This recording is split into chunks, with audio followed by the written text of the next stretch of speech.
гусели навазкарон дар ноҳияи фархори вилояти хатлон ба инъикоси воқеии рӯҳияи хештаншиносии ватанпарварӣ сурат гирифта, он дар варзишгоҳи марказии ноҳия ба таври хотирмону тантанавӣ сурат гирифт. фазои муносиби чорабинӣ ки аз симои дурахшону пурифтихори даватшавандагону волидайни онҳо ҷило медод, баёнгари ин ҳақиқат аст ки ҳар нафари онҳоро имрӯз бо амри дилу муҳаббат ба марзу буми тоҷикистон роҳи хизматро дар сафи қувваҳои мусаллаҳи мамлакат интихоб кардаанд. بسیار خرسندم که امروز در گسلکنی دعوت شونده ها اشتراک دارم و دو نفر نبیرهای ما در این صفی دعوت شونده ها استفاده به خدمت مادر وطن می روند. در حق نبیرهایمان دعاگاه هستیم که صحت سلامت مثل برادرای کلانیشون خدمت با سری بلند ادا کرده به پیش پدر و مادر و اهل بیتشون با سری بلند برگردن بیاید. дар ҷамомади тантанавӣ дар ноҳияи фархор сокинону меҳмонон, устодону донишҷӯён, хонандагон, ҷавонону занон, собиқадорони меҳнат ва волидайни даъватшавандагон бо ишъору овезаҳои тарғибкунандаи муқаддасоти миллӣ ва гиромидошти арзишҳои волои инсонӣ иштирок намуданд.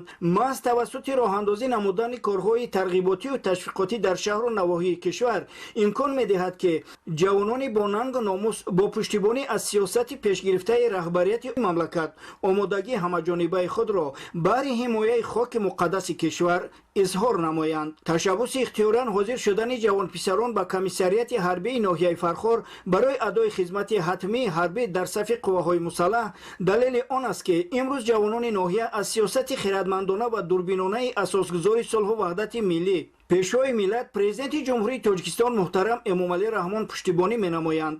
ягон монеаи сунъӣ ва унсурҳои бегона наметавонад садди роҳи ҷавонписарони бонангу ори ноҳияи фархор гардад, зеро ҷавонони диловар ва таҳамтани ноҳия бо азму иродаи қавӣ ва шикастнопазир ин ташаббусро пеш гирифтаанд. имрӯз бо хоҳиш худам ба хизмати модар ватан рафта истодаам.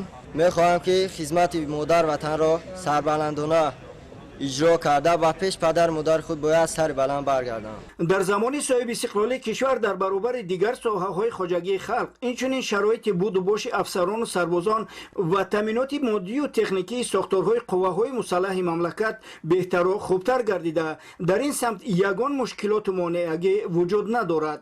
волидайни даъватшавандагон мутмаинанд ки барои ҳифзи хоки муқаддаси ватани азизамон фарзандони воқеан бовиқору ҷасур ва ватандӯстро тарбия карданд ки барои адои хизмати ҳатмии ҳарбӣ омода мебошанд.